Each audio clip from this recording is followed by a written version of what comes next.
Thank you, everybody. All right, so I'll be talking to you guys today about the latest injectable products that have come out for diabetes. So my objectives today: identify the latest diabetic injectable products and agents, differentiating their individual features, evaluate the various patient characteristics favoring concentrated insulins, GLP-1s, or combination basal insulins and GLP-1s, describe the clinical rationale and expected benefits of using combination basal insulin and GLP-1 therapy with complementary mechanisms of action. So our outline for today. So first thing, I just have a disclosure here. Due to the lengthy generic names of some of the products that we'll be talking about and to avoid confusion, I will be referring to them by their brand name. So I'm not promoting any products, and I'll go over their generic names and their brand names, but just to avoid confusion, and since some of the generic names are pretty long, I'll be referring to them by their brand names. So as you can see, we have some new basal insulin pens, bolus and regular concentrated insulin pens, GLP-1 pens, and the combination GLP-1 and basal insulin pens, which have mostly all come out in the past 5 years. Some of the GLP-1s are a little older, and our newest products that just came out in November 2016 are the combination GLP-1 and basal insulin pens. And you can see all of these newer products are all available in pens. None of them are vials that need syringes, so that's pretty nice. So I'd like to start off by introducing a patient case from one of our patients here at the clinic. So this is a 44-year-old man who was diagnosed with type 2 diabetes in February of 2016. He had symptoms of blurred vision, fatigue, polyuria, polydipsia, and polyphagia. His baseline A1C at the time of diagnosis was 10.6%, and at that time he was prescribed glipizide and metformin. Over 3 more months, his A1C stayed at about 10%, and he was prescribed Lantus in addition to the metformin and glipizide. 3 months later, his A1C was 8.8, and he was also prescribed Humalog, and over a few months, his insulins were titrated. There were some bouts of non-adherence to his daily injections, and his A1C went up a little bit to 10.3% and then 9.7% in March. So this, you guys have all seen this algorithm before. It's from the ADA guidelines. I just wanted to touch on where the GLP-1s and basal insulins fall in therapy. So metformin is always our first line option if someone's A1C is less than 9 and less than 10. Sometimes if their A1C is a little higher at 9% at baseline, we might start with dual therapy, or if they're higher than 10%, it's recommended to go to combination injectable therapy. So as you can see, GLP-1s and insulin are add-on therapy all along for dual therapy or triple therapy. And it's best to use earlier on in practice. And then when we get into the combination injectable therapy, this is a new addition to the 2017 ADA guidelines, as they outlined a few different options of rapid-acting insulin, GLP-1s, or the premixed insulin when we start injectable therapy with basal insulin. So our basal insulins, previously available, we had intermediate-acting NPH and long-acting Lantus and Levemir. Most recently, we have a few additions of Basaglar, which is insulin glargine, Toujeo, which is a more concentrated form of insulin glargine, and Tresiba, which is insulin Degludec. So the Basaglar Quick Pen. So as you can see, it's also insulin glargine, which is also available in Lantus. It has the same pharmacokinetics and pharmacodynamics, same onset of action of 3 to 4 hours, same duration of about 24 hours, and its concentration is just the same as Lantus in 100 units per ml. It's available in a U100 pen, and the dose goes up to 80 units per injection and 300 units per pen. So it sounds just like Lantus, right? So what's the difference? Why do we care about Basaglar?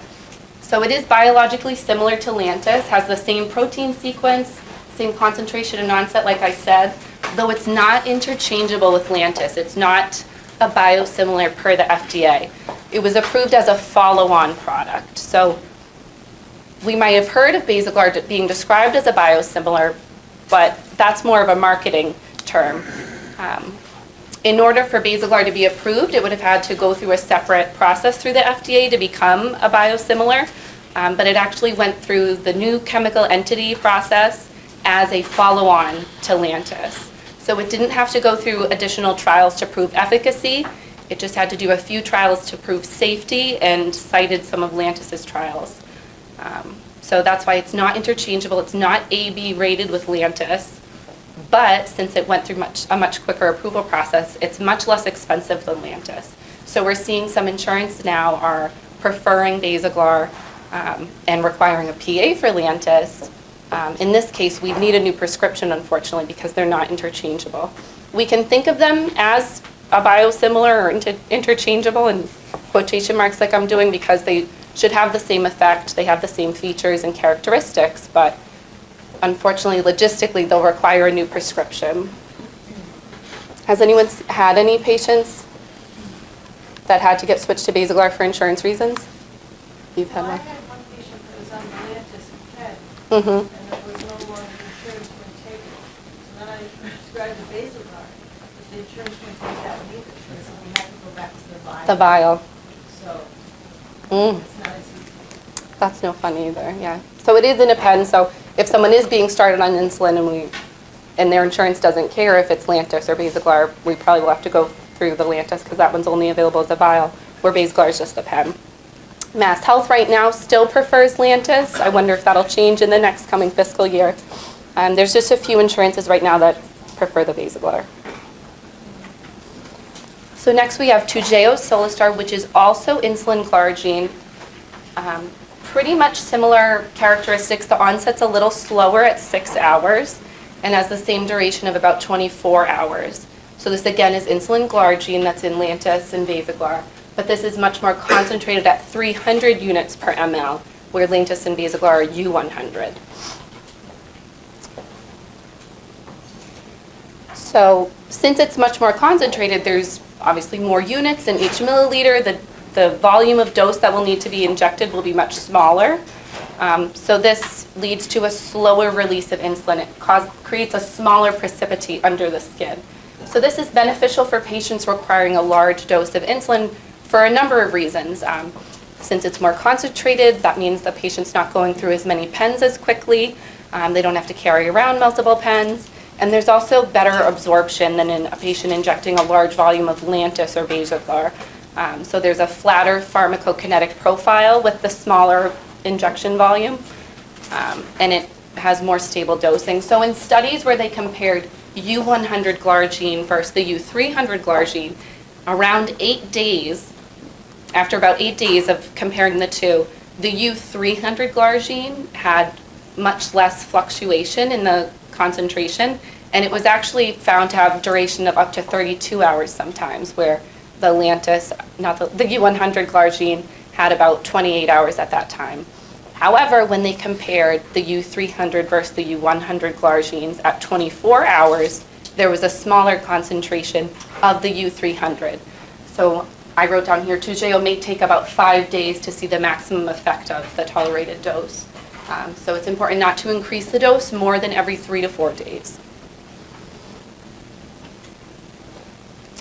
So that brings me to switching between these insulin glargines. So it's all a one-to-one conversion because of it's the same insulin active ingredient in they're all insulin glargine. But a small dose reduction should be made when switching from Toujeo to twice daily NPH or twice daily NPH levemir to Lantus or Basaglar. So when going from Toujeo, which is the glargine or NPH or levemir, to Lantus or Basaglar, I'm not sure how often we'll be doing this, it's recommended that the dose must be decreased by 20%, then increasing while monitoring back up to that regular dose. And that's just to decrease chances of hypoglycemia.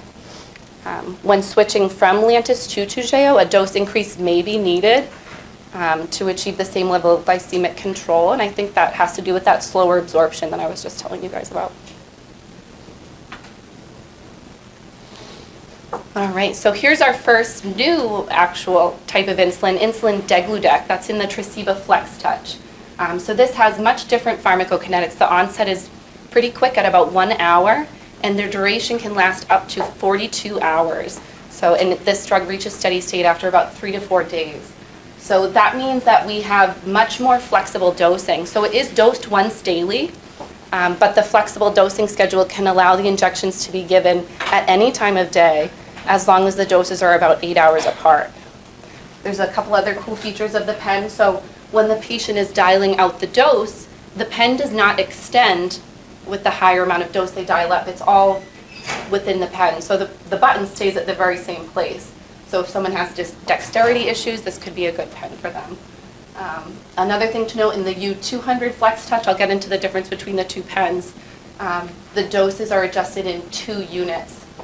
I know it's hard to see here, but that number up top is 156 and 160. So I know in Lantus it shows even numbers on there, but we can go in the middle because there's that little tick. There's only one tick, so it goes 156, 158, 160. So we can't get doses of 157 or 159. So there's 2 different type of pens to make things even more tricky. I know we just had 2 T's. We had Tugea, now we have Tresiba, and Tresiba comes in 2 concentrations. So U100 and U200, and they're both available in pens. What's also nice about this pen is it's stable at room temperature for 8 weeks, where Lantus is stable at room temp for 28 days, Tugea 42 days, and Levemir 42 days. So who would this be good for?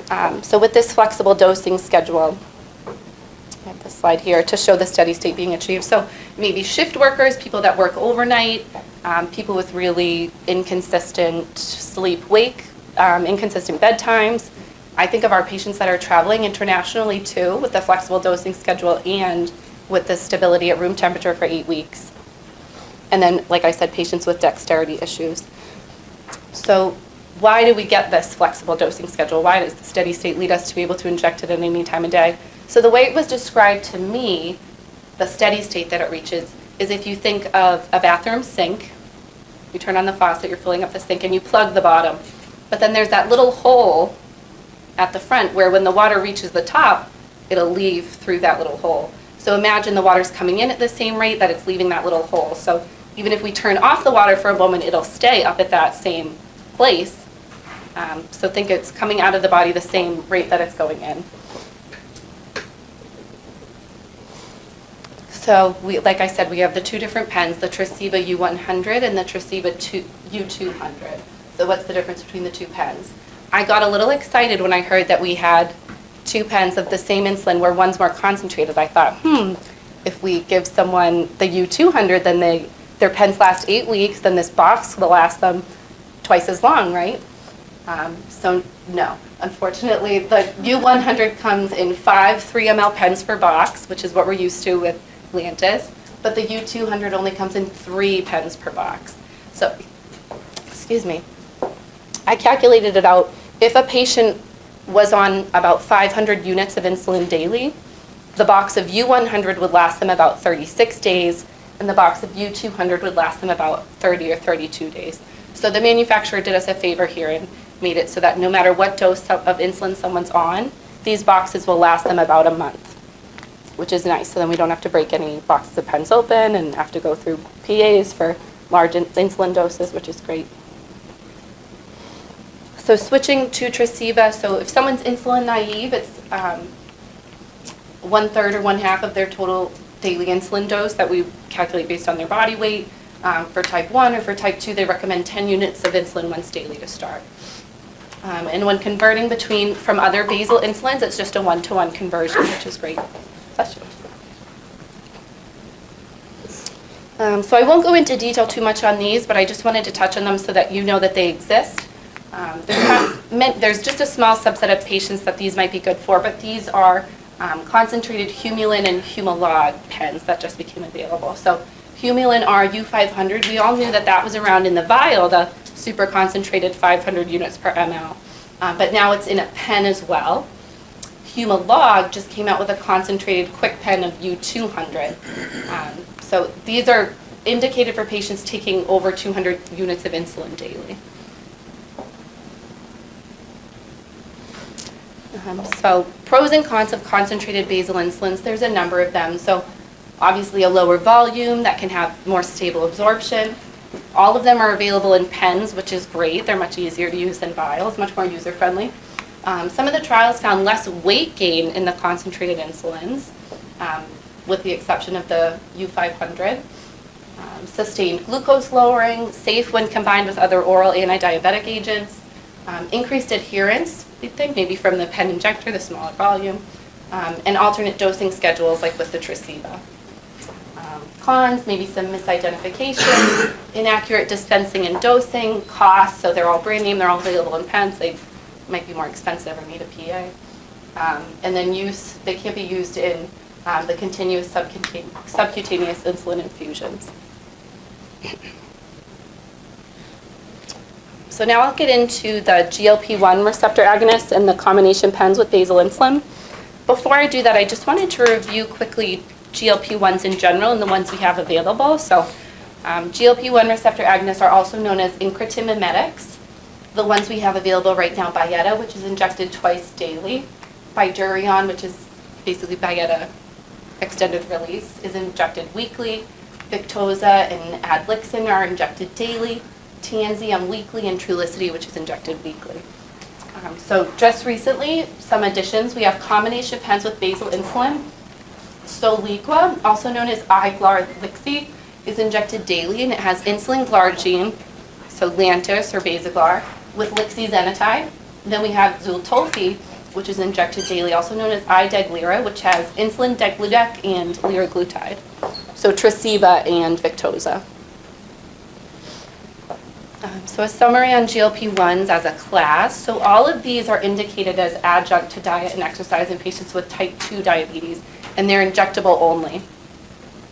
They're pretty effective agents with A1C reduction of about 0.5 to 1.6, sometimes up to 2%, depending on where you find this information.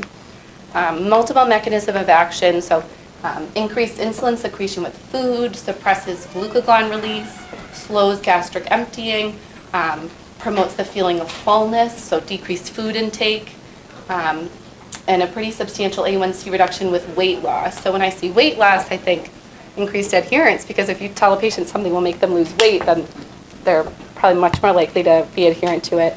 Also a lower risk of hypoglycemia. All right, safety of GLP-1s. So nausea is the most frequent adverse effect, and it usually subsides after a few weeks. Only about 5 to 10% of patients discontinue treatment due to the nausea and vomiting, and there are techniques to avoid or minimize this. The biggest one is titrating up the dose slowly.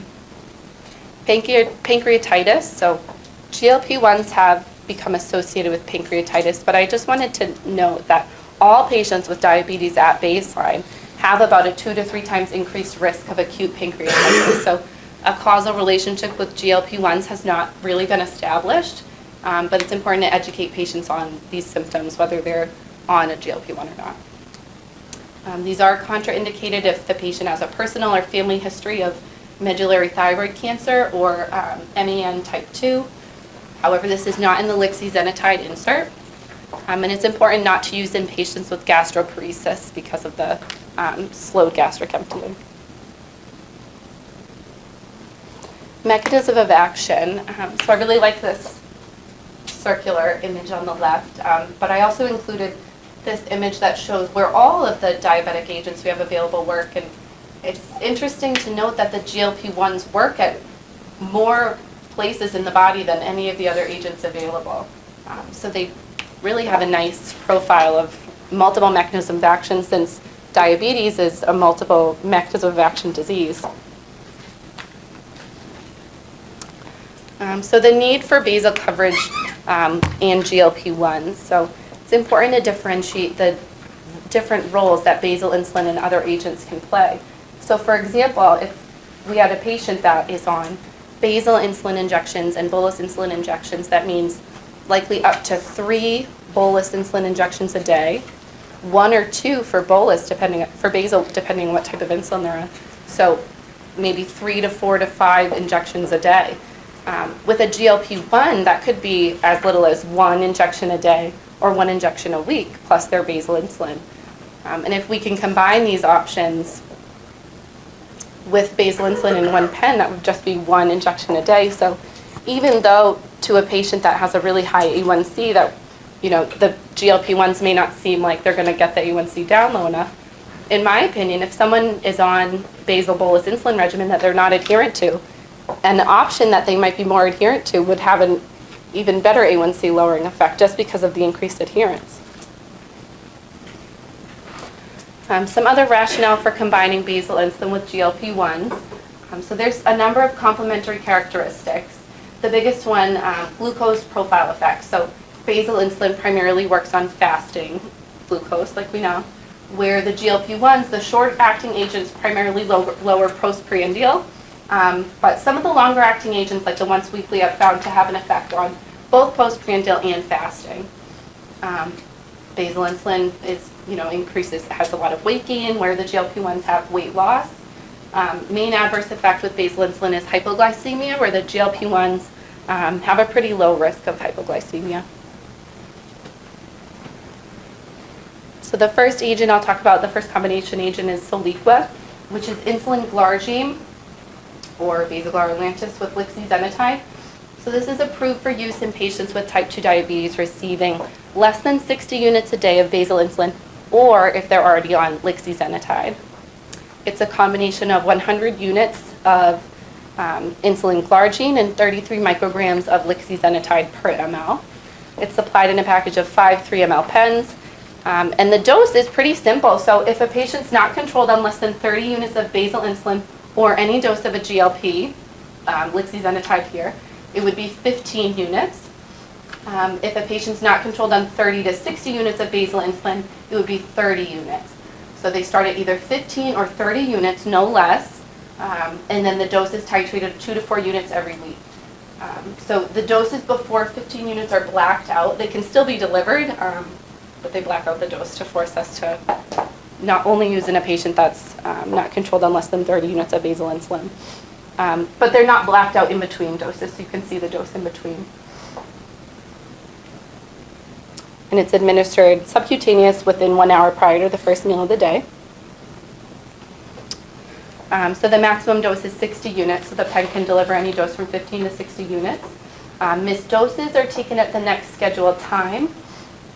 And lixisenatide does have that side effect of delaying gastric emptying. So antibiotics, Tylenol, or other medications that are dependent on threshold concentrations for efficacy, or if a delay in effect is undesirable, should be administered 1 hour before Soliqua. So an oral birth control can be taken 1 hour before or 11 hours after the dose.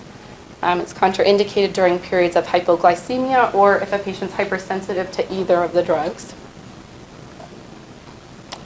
Next we have Zoltofi, which is insulin Degludec or Tresiba, and liraglutide, which is also known as Victoza. So this is approved for type 2 diabetes in patients inadequately controlled on less than 50 units of basal insulin or less than or equal to 1.8 milligrams of liraglutide. So someone can be on the maximum dose of liraglutide and still be indicated to receive this. It's a combination of U100 Degludec and 3.6 milligrams of liraglutide per ml. The recommended starting dose is also pretty simple for Zoltofi, so it would be 16 units, and the pen is dosed based on the basal insulin for both pens, and then it's in even numbers again, like I said. So the doses are titrated by 2 units every 3 to 4 days, and same time, administered at the same time each day with or without food, which Soliqua was an hour before food. Zoltofi max dose of 50 units can be administered, so pen delivers dose from 10 to 15 units. Missed dose also taken at the next scheduled time. However, if a patient misses more than 3 doses in a row, they'll have to start back over at the 16 units. Similar to Soliqua, contraindicated during periods of hypoglycemia or if the patient's hypersensitive to either drug, and also if the patient has a personal or family history of medullary thyroid carcinoma or the MEN type 2. All right, so the biggest question, how are these covered under Mass Health? So the simple answer is they all need a PA, but I'll go over so this is from the Mass Health website that you guys have probably seen before. It's the same form for any type of diabetic drug that needs a PA. So single injectable agents, you'll see all the GLP-1s up there, and then Soliqua and Zoltofi. Pre-filled insulin syringe, so that would be any pre-filled insulin syringe. The ones we talked about today were Basaglar, Toujeo, and Tresiba. So some of the criteria. All GLP-1s and Soliqua and Zoltofi, like I said, basically require a diagnosis, an inadequate response or contraindication, or adverse effect to one of the earlier line therapies like metformin or combination with another second line therapy. or clinical rationale. So we could make a case for non-adherence where one of these agents might improve their adherence and improve their clinical outcomes. Then for prefilled insulin syringes or cartridges, like Basal, Toujeo, Tresiba, or any of the other prefilled insulin pens, basically requires medical necessity and some sort of impairment. So if the patient would need to be school-aged, have some sort of physical disability or visual impairment, or some clinical rationale supporting the therapeutic advantage. So in my eyes, we could make a case for non-adherence again. And you'll see below it says request for Basaglar and inadequate response for at least 90 days or adverse reaction with Lantus Solostar. So Mass Health is still preferring Lantus Solostar. There's just a few right now that prefer the Basaglar. So back to our patient case. So we had our 44-year-old man that was diagnosed with type 2 diabetes in February of last year, was tried on glipizide and metformin, had an inadequate response, prescribed basal insulin with Lantus, another inadequate response, and was also prescribed Humalog. His insulin was titrated for months and had bouts of non-adherence. So after that, his A1C only ended up at about 9.7. And in March, he was switched from Humalog to Victoza, and his A1C went down in 3 months from 9.7 to 7.2 just in May of this year. So pretty great. He's almost perfectly at goal. 7.2 I'm very happy with from where he started with, and that was from switching Humalog to Victoza. So we see this is a nice case of someone who couldn't get adequate control with the oral agents, was started on insulin therapy, but maybe from non-adherence couldn't get to goal, and with just the once daily injection with Victoza instead of multiple injections a day with Humalog, likely had improved adherence and was able to get down to 7.2%. So I had a question. So he's at 7.2% right now on Victoza and Lantus 15 units. Would we recommend either of the combination basal insulin pens? We could. He's indicated to, right?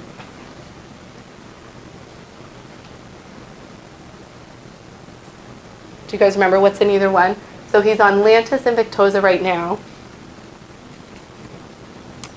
So Soliqua has Lantus and lixisenatide, whereas Otulfi has insulin, Degludec, and the Victoza. So he could be indicated to get either one, or we could be happy with his, what'd you say? But he's at 7.2. Yeah, I would be happy with 7.2 as well if he stayed like that. So some clinical pearls. So it's important to look out for the concentrated insulin products as they can lead to confusion and evaluate risk for errors in certain patients.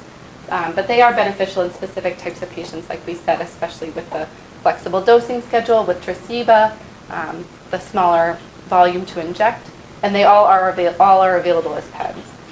Tresiba being the most forgiving of all the newer basal insulins, longer duration, flexible dosing, longest stability at room temperature. And injectable products like basal insulins and GLP-1s for postprandial are all add-on options all along according to ADA and AACE. Intensified therapy early on can be beneficial in newly diagnosed glucose-toxic patients, like our patient we just talked about. And it's best to use earlier on in practice versus later. I think my references. Done a little earlier than expected, so any questions? Mm-hmm. So I was just kind of curious, let's say you take that patient at goal, because a lot of patients do ask okay, can I get off of this? What is that appropriate? Is it just when they go glycemic and then you can kind of start titrating off, or So what I've seen is, especially in newly diagnosed patients that might be really glucose toxic when they're diagnosed, if we intensify therapy early on and get them out of that glucose toxic phase, then they might be a candidate for, metformin, another oral agent. A timetable for that, I think, would be more patient specific. But as we know, the longer someone's in this hyperglycemic state, the more damage is being done, the more insulin resistance and beta cell loss, so best to do earlier on, but so it would depend on the patient. If for that patient, for example, once we started insulin and the GLP-1, I'm not so sure whether or not he'd be a good candidate. What do you see, what about geriatric populations? Because that's where I see people getting their whole, everything changes. And so you Mhm. often have to reassess as they get to 70, 76. They're losing weight, they're, Mhm. um, Yeah, and what do you see in geriatric populations? I more see, from what I've seen personally, I don't know if my colleagues want to add in, but hypoglycemia for the patients that are on insulin, and Yes. the doses need to be lowered. And I think I've had one patient that ended up going off insulin more for a risk versus benefit, not really because he was at goal, but. And then it also gets tricky with their renal function. Some of these medications are renally intensive, so we have to pay attention to medication by renal intensive as well. That's another complication with geriatrics. Mhm. So that patient went to a short-acting insulin first, right, and then Mhm. failed it for compliance, and then got to the GLP-1s. So does insurance want to see someone kind of fail those, or if you already suspect they might not do well with short-acting, can you just bring to that no longer acting? No, so he could have, the PA could have gone through with him just not reaching goal on glipizide and metformin. So it's not like they have to fail just insulin. They can be started together, you know. PA for him could just be the adherence improvement, or it could, Mhm. is So that usually worse, or do you just think he's the clinical rationale for adherence? Either one, but he would have been someone that could have, it's just 90 days of an inadequate response. It's not too long that we have to go. So just 90 days of something, and then. A lot of our patients have arthritis, top that in there, and Mhm. also most of them wear glasses, there's a vision impairment or wear glasses as well. Those are two very common support, yeah. And anything you can toss in help the PA a lot. And keep in mind, mass health PAs are required to be reviewed within 24 hours of submission. So sometimes people are like, oh, PA's taking so long, what's taking so long? Maybe it wasn't faster, but it's only 24 hours, and then just more information you can provide. Last office note, just the history of A1Ts as well. That would be supported. PA approval. Mhm. I just have a question with GLP-1s. I still have a problem with the thyroid cancer. Mhm. I find it, the first thing is, it's always first do no harm. And I even just explaining to patients, diabetes will be under better control, you will lose weight, possibility of getting thyroid cancer. Mhm. Usually that's kind of the end of the conversation. And, I go to these conferences and so many people are big on the GLP-1s, but I find that a little hard. I have trouble getting through that myself. I don't know if I want to take a medicine where I think it's risk. Mhm. I guess what are we talking about when we're talking about the risk? Mhm. That's a good question. I'd have to go into the trials for the specific risk, in terms of like how big of a risk is it compared to other, but some of these things, personally, if it were me or one of my loved ones, I would be for a GLP-1, just because some of the complications that come with diabetes can be, I'm not saying anything like cancer or any of these complications that happen with diabetes are worse than each other, but my biggest thing is preventing those and then monitoring for these adverse effects. It's more if someone had a family history or personal history or, not even just immediate family, but extended family, that I'd be more wary of that. Yeah, I was at the cardiometabolic conference, and they're studying GLPs in patients with cardiac issues as well. So that just because of the mechanism of action, it has such a varied mechanism of action that they're looking at other effects that it could possibly have. And a lot of cardiac patients are studying it now. Yeah, the trial that just came out this summer that proved Victoza had all the cardiac benefits. Avastin has said that would What's the cost, for instance, for Victoza per month? Victoza per month. 340B or not Yeah. 340B? There's a difference. I believe it's in the couple of $100 typically. But patient costs would depend on insurance copay, which is moderate, with Mass Health. Any other questions or curious? Combinations are fairly new. They just came out in 2016. Not a lot of data on it yet. Always a little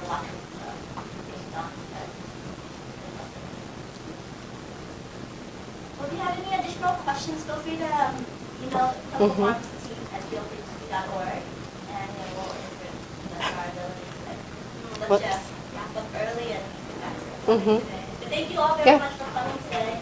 And there's more cake if you want some cake. Thank you, everybody.